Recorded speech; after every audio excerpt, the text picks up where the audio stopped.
Hey guys, how you going? So today on Big Ass Sport, we're here for our Super Rugby Pacific 2022 preview, baby. Yes sir, yes sir, yes sir. I did actually film this outside and had a beautiful background that you guys could have really appreciated the beauty of Fiji. Because obviously I'm a proud Fiji man, love my Fijian Drua. But I didn't record. Yeah, ooh, it didn't record. So, we're back in here with the old posters in the background, and it seems like nothing's changed, but do know that I did record it outside, and it would have been much better. But I still wanted to get out a preview, despite the fact that technology sucks. Now, the Super Rugby 2022 season is completely different. Instead of having the South African teams, we actually have a couple of newcomers here from Fiji and the Moana Pasifika that represents the likes of Cook Islands, Samoa, Tonga, Fiji technically too. I believe even technically Vanuatu doesn't even have any rugby yet. What am I talking about? I don't know what I'm talking about. It still technically includes Vanuatu. They're still in the Pacific Islands. But I don't really think that many of their players will be getting in. We're going to get into a preview for all of the 12 teams in the league this year. Now, like I said, Fijian Drua, Moana Pasifika, we've got 5 New Zealand teams, 5 Australian teams. This is going to be a quick wrap here, guys. I'm not going to give you a detailed analysis. Obviously, we live stream our reaction to every single game this week and next week, and I think week 3 too. Actually, I'll be going to the Fijian Drua game in Queensland for that game number 3. But we're going to live stream every single game across every weekend until the NRL comes in, and then they'll kind of come together. Jeez, it didn't work out at first. It might not work out at first, but then it'll go together like that. But let's get into it. 2022 Super Rugby Pacific. Boom! Let's get it, baby!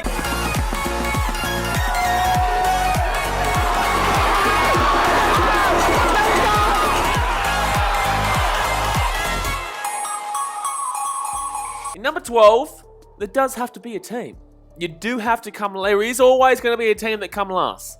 And unfortunately, this team is the Melbourne Rebels. And it does suck to say, because I do want to see all Australian teams do well. Obviously, I love my Fijian Drua, but I am also from Queensland, Australia. I live in Fiji, my family's Fijian, but I am also from Queensland, Australia. So, I'm Australian and Fijian. But, with Melbourne Rebels, man, they are such a disappointing team every single year. And they never really have had a successful franchise. And they are in a AFL-dominated state, with the fact of rugby league not being big, but being very successful. So if anyone's going to choose between the two rugby franchises, it's going to be the Storm, because they at least win shit. The Melbourne Rebels don't win shit.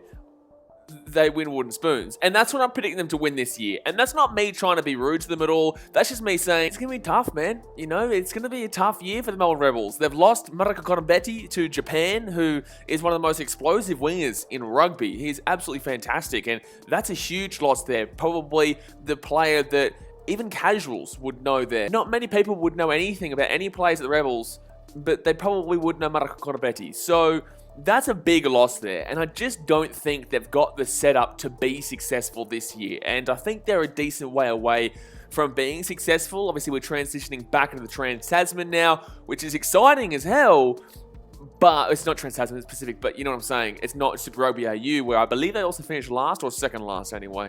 Actually, could have been third last, because the other two teams were also... Actually, they did come third last, is third. But, yeah, anyway, long story short, I don't think the Rebels are going to have a good year. I don't think they've got an exciting team, and I think that majority of the competition does have at least some exciting factors about them that do get me going. Number 11, and unfortunately, yeah, I have to say another Australian team here. It does suck, but I am going to be taking the Western Force. I don't think that's a surprise to anyone there. Don't think that's a surprise to Western Force fans out there, and don't think that's a surprise to Western Force players out there. It's unfortunate, I know, but it kind of is what it is, man. They've lost Kabeli. I know they've got Roda. Matayeli, I am excited about seeing there from the Fijian winger perspective, which is, you always want a Fijian winger, son, don't you? You always want a Fijian winger. You know, who else have they lost there? Kurandrani, they've lost as well, and they just weren't that great. I do think that they have attacking flair in them. I do think they'll be able to score a few tries this year, but their defense is what really worries me, man. I'm terrified of their defense. You know, they could really get ripped apart by a few of these other Australian teams, let alone the New Zealand teams, and especially a Fijian Drua team that are just going to simply pass the ball. I am a little bit nervous for the Western Force on their defensive end, but I do think that their offense and their ability to attack might be quite exciting. But I still think they'll lose more games than not, and I don't know how many games they will win, which is a very... And honestly, these guys could switch. Melbourne Rebels and Western Force could switch. but I think that I'm a little bit more excited about what the Western Force might have to offer in 2020. Number 10, and we have the Moana Pasifika. I'm really intrigued to see if this is the truth, and this team is actually genuinely going to be representing the islands of Samoa, of Tonga, of Niue, of Cook Islands, of technically Fiji, and everyone else around. I am intrigued to see if this is going to be the truth, but that's not what this preview is about. This preview is about telling you what's going to happen this year, and I think that 10th is a good position for them. Now, this is the first year they'll be in the competition. They've never been a professional franchise before, and they're actually, at least with the Drua, they were in the NRC. Moana Pasifika, this is a whole fresh new venture for them. So I think that it'll take time for them to really work out and really get anything going overall. I think that they will struggle early days and maybe work something midway. I think they've got an exciting team. I think they've got an experienced team too, but it's just about throwing them all together and then expecting a massive result immediately. I think that it'll still take between 3 to 5 years for this team to be on a significantly successful position compared to where they're at now, and that should be obvious considering they are a brand new team. So hold it steady. I think it's going to be really exciting to see these guys go out there and play for their nations. But with that being said, it's going to take time. So just be number 9. And you're lucky you're not in 10th, but I do have the Waratahs here, the New South Wales Waratahs, a very successful historical team that have been very well lit by a successful organisation for a decent portion before the last 10 years, and then it has gone downhill massively. Last year didn't even win a single game. I don't even think they won a game in either the Super Rugby AU or Super Rugby Trans-Tasman, but correct me in the comment section if I'm wrong. The only thing that gives me positive hope for this team right now, because I still think there is a long way for them to go to actually be as successful as obviously this organisation probably deserves. But Michael Hooper going back there, obviously I love my boy Michael Hooper. I appreciate every aspect of his game. I think he does all the nitty-gritty stuff, and he's also a guy that can just go boom when you need him and just run it up the line. He's going to be good for setting up and sorting out and, I guess, utilising structure for a Waratahs team that's been in shambles for so long now. So, yeah, look, it's going to be a better year. Oh, they won in 2014, 2012? I don't know. Long story short, after that, gone downhill. The point of the matter is, better, might win a couple of games here or there, could still finish down below this, but I'm going to back in Michael Hooper to give a bit of a resurgence. Number 8, and we have a pretty surprising pick here, to be honest with you. I do have the Highlanders. Yeah, the first New Zealand team comes off the bloody ranks, and you're not going to be happy with it because obviously they did really well last year. They had a pretty decent team last year that surprised everyone. Surprised me. I definitely did not have them in the final of the Super Rugby Trans-Tasman, but, you know, they were there, and people probably think they're going to do it again, but if you look at their forward line, a lot of the players have gone. There's some injuries in this team right now, and they're long-term injuries, not short-term injuries. The Highlanders always have a reputation, recently anyway, for not necessarily having the greatest team on paper, but still being able to compete in games. And I don't think they're going to get blown off the park in a lot of these games. Obviously, yeah, I've got them to come 8, so I've got them to win a couple of games here and there, and that'll be against the lesser opposition that we've seen. But I do think that they can still take scalps. I do believe they can still take a sneaky 3-point win over, you know, a Crusaders, or a Reds, or a Blues, or a Brumbies. Anyone, literally anybody. Doesn't matter who they're playing, they can scalp them.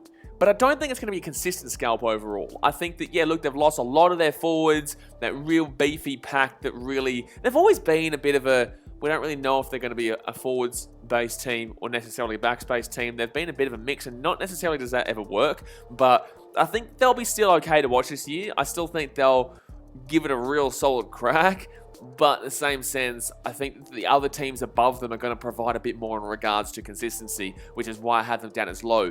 But anywhere from 8 through 2nd, I can see interchanging in my opinion. Anywhere through 8 through 2nd is pretty much, if you think someone's going to come 8, they could still come 2nd, is what I'm trying to say. So Highlanders fans, don't think that necessarily you're out of this competition, but I personally believe the other teams have a bit more going for them.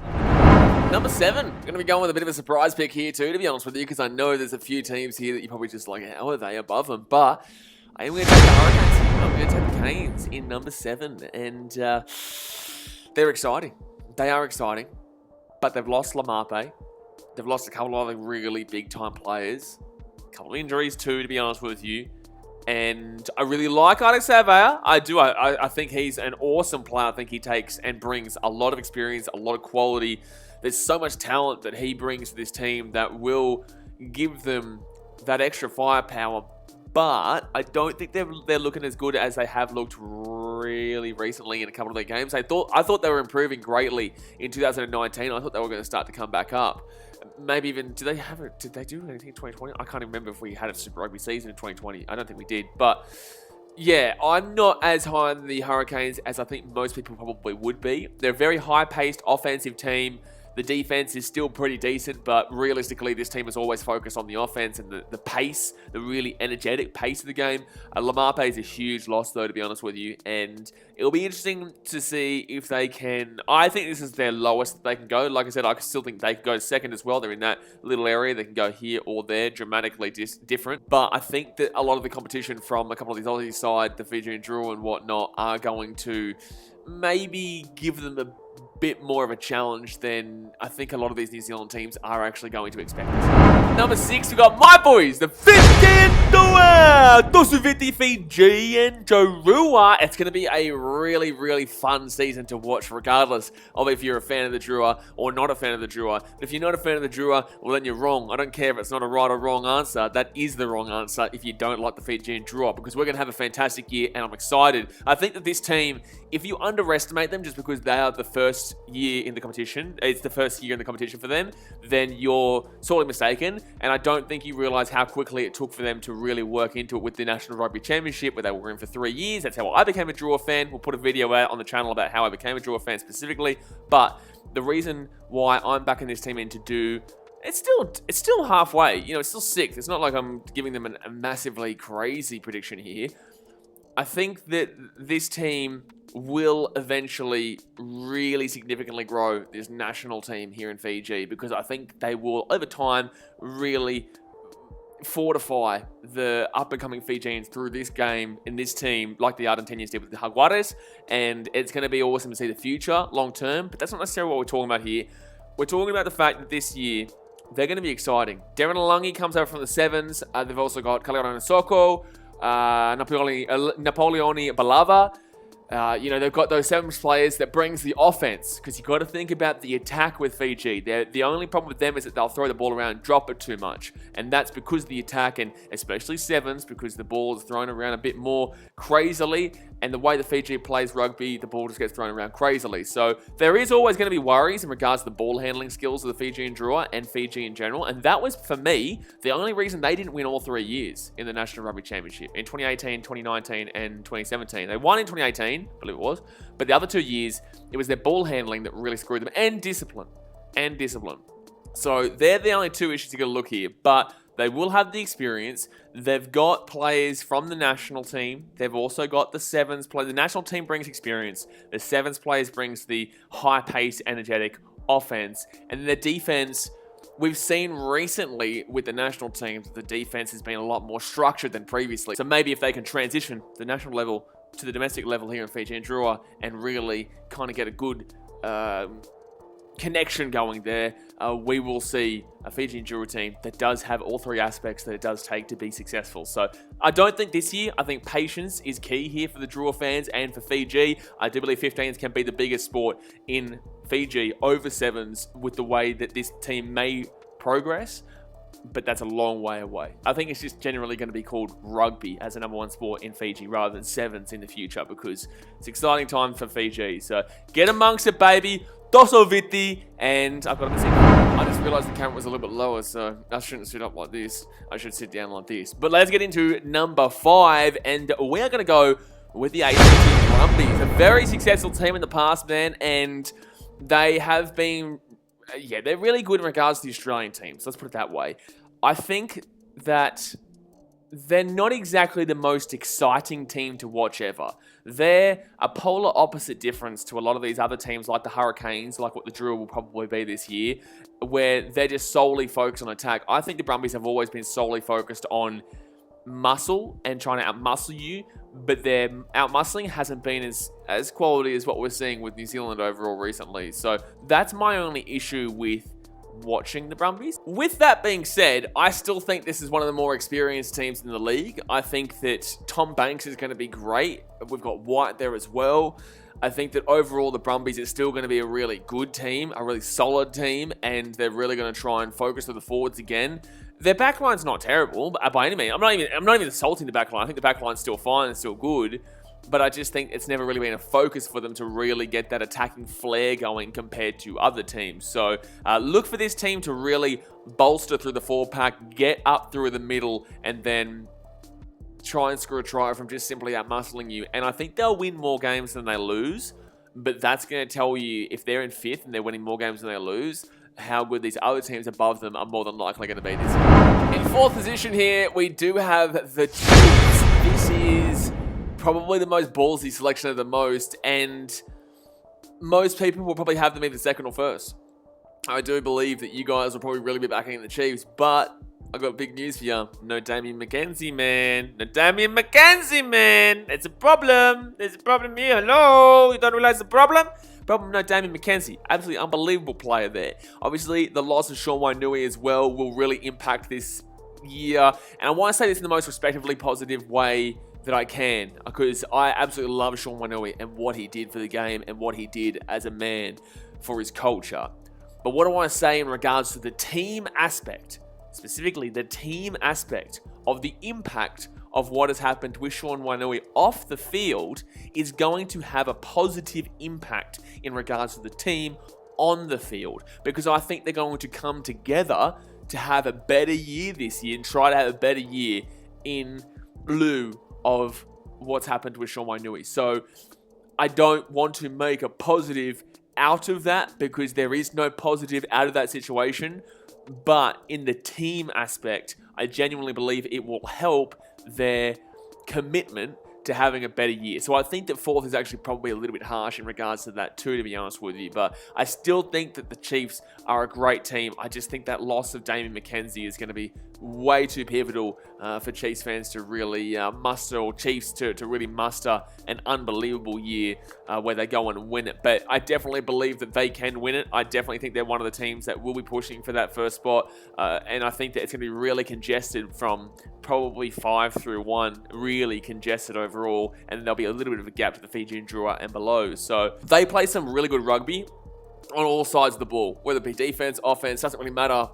It's always an enjoyable game to watch the Chiefs play, and their kicking game is really good. But then again, Dave McKenzie out does impact that as well. So, shit, man. I don't know. I want to put them higher, but I'm going to put them in 4th because I think the other 3 teams will be just a little bit better than them. But I do think the Chiefs down at the Brumbies, there is going to be a decent little gap from these top 4 teams to the Brumbies, and there'll be a decent little gap from the Brumbies to the Drua. We do have not the final Australian team. We have the Auckland Blues. I should say Blues. But we do have the Blues here, and I know you're probably surprised I don't have the Queensland Reds here, an Australian team, because you're just like, well, wait a second, Blaze. Are you shitting me? You're telling me an Australian team is going to finish in the top 2? That's exactly what I'm saying. But in regards to the Blues here, I think they've got an unreal team, dude. Especially with Roger Tuivasa-Sheck coming into the team. It's going to bring it even more experience and excitement. Obviously, he comes over from the New Zealand Warriors in the Rugby League, and even though he may not be playing union on a top level, he's played rugby league in the fullback position at the elite level, where at one stage he was the number 1 fullback in the game. He's still probably regarded as the top 3 if he was playing in the rugby league this season for 2022, and he's coming over to really bolster up that back line as well there for the Blues. They've got a really good forward line. Their second rowers are a bit how you going because of a few changes there.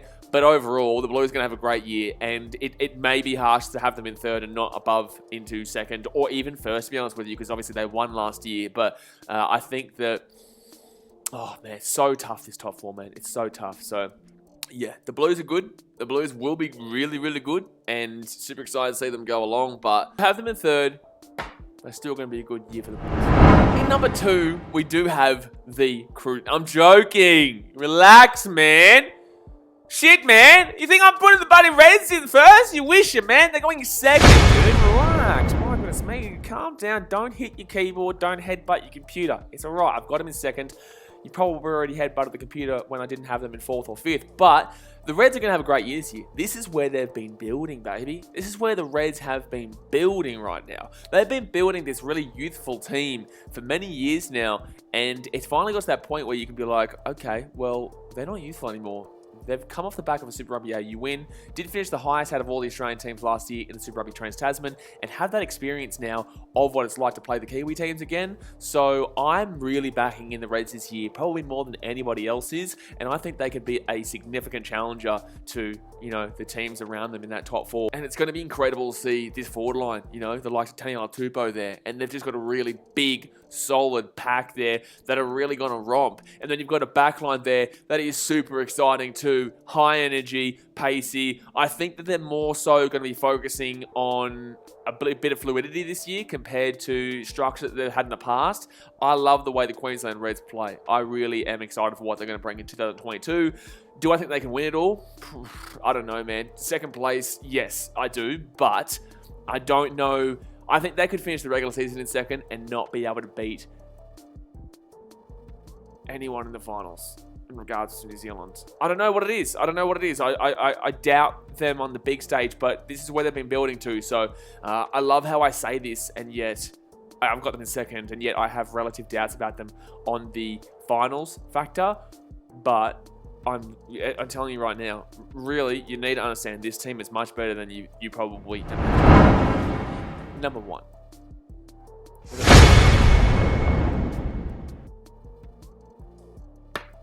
What do you want me to do here, man? What do you want me to do here, man? You want me to sit here and tell you about how many times they've won? You want me to sit here and tell you that they got a rich in Moana? They got rich in Moana? I don't know. Below my dad? So much your dad? And you want me to sit here and give them a rap? That's not what I'm going to do. Because I've got them in number 1. And I'm sick of these bloody bastards winning. But you got to respect them. You do. You got to respect them. They may be annoying as shit that they continuously win. And it may be really, you might be like, oh, well, this is boring now. It's not going to be boring this year. There will be plenty of challenges. I'm telling you, the Reds can challenge them.